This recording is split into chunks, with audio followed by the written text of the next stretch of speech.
everyone, this is Greyshot. Once I'm bringing you another episode of our review series, this time covering Ant-Man and the Wasp. And what did myself and, I would say 151, but he's not here, think of it? Well, we thought it was pretty good. We really enjoyed Paul Rudd's character, along with Evangeline Lilly's character, Scott Lang and Hope Van Dyne as Ant-Man and the Wasp, respectively. Once again, they nail their core superhero characters. The villains in this, also, not bad. Walton Goggins, just like as your normal thug type character, fine. Again, he's superficial, doesn't really add much, but he's good as a surface layer, kind of like not main villain, but just side villain. Whereas he brings a lot of like the cronies that Ant-Man and Wasp can fight. On the flip side, you have then the kind of ghost character, Hannah John Kamen's character, and her backstory. She actually has a good backstory. I just wish they maybe fleshed her out a little bit more. Like, she had a little bit more screen time. She's on the same level of, like, Doctor Strange's Doctor Strange's villain, with kind of like that, with Miles Meckinson, I think his name is. But kind of like that, where I liked his backstory, I just wish they fleshed him out a little bit more. Same thing here. I like her backstory. I wish they just would have fleshed her out a little bit more with her overall just character dynamics and personality. Michael Pena as the supporting cast, along with Michael Douglas, is both great. Michelle Pfeiffer as Janet Van Dyne is also pretty good for the time she's on screen. I wish there was more. Also, Michael Pena's core group in this story is also fantastic.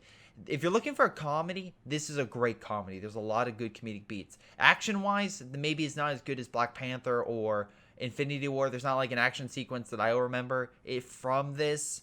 I love the like a little sequences where they have Ant-Man or the Wasp shrinking down, fighting, and then getting larger. And they do play up Ant-Man a little bit more for comedic sake, though he still kicks a lot of butt in this film. I know a lot of people are like, oh, he's too much of a jokester. I'm like, not really. I didn't see that through this film. Maybe it's just me. Special effects wise, they do nail it once again with the MCU. Both the de-aging process they do with Michael Douglas and Michelle Pfeiffer's character both look really, really good.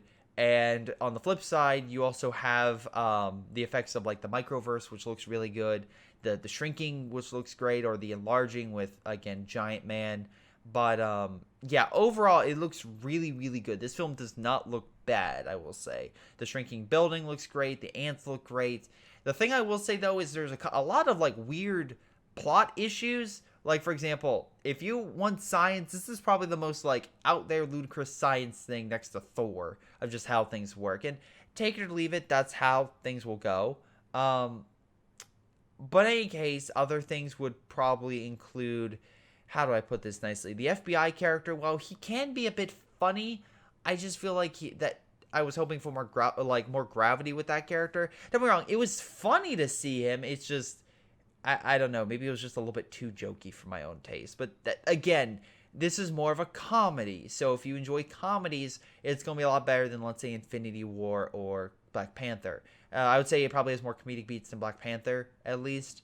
But I will say, though, on the flip side, Infinity War probably has a couple better jokes, just because, again, that's just, you're seeing characters meet that you've never seen before, and they're just cracking one-liners against each other, and it's just great. Here, the comedy is good. It's just maybe not up there. Although I will say this, Michael Pena's, I don't want to say monologue, but kind of just rant that he kind of goes on, and kind of his antics with his own crew are just amazing. Like, it's just really, really good. I'm glad they, again, gave him a little bit more to do in this.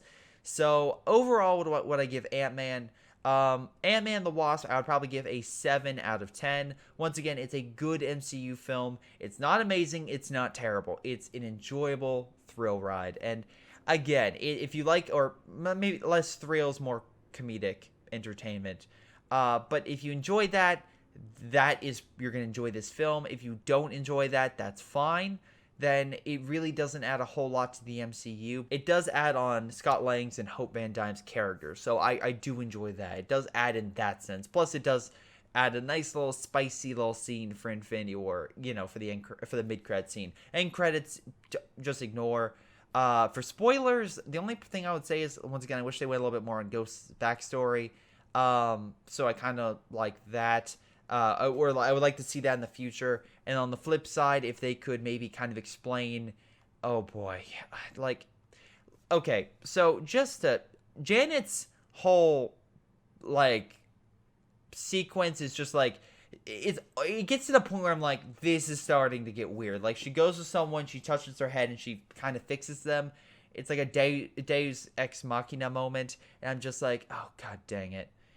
Look, I don't mind some of those, but it's just like, if we can explain some of that in the future, that's where I'd want to see it. Because right now, as soon as she popped on screen, I'm just like, wait, what? How does that work? Huh? What? I'm so sorry. Yeah, that's very confusing. So yeah, just explain more of the microverse, stuff like that. Maybe a little bit more character drama would probably be a little better. But that's just me. But in any case, guys, it's going to be it for Ant-Man and the Wasp. This has been Greyshot17, and I'll see you all next time.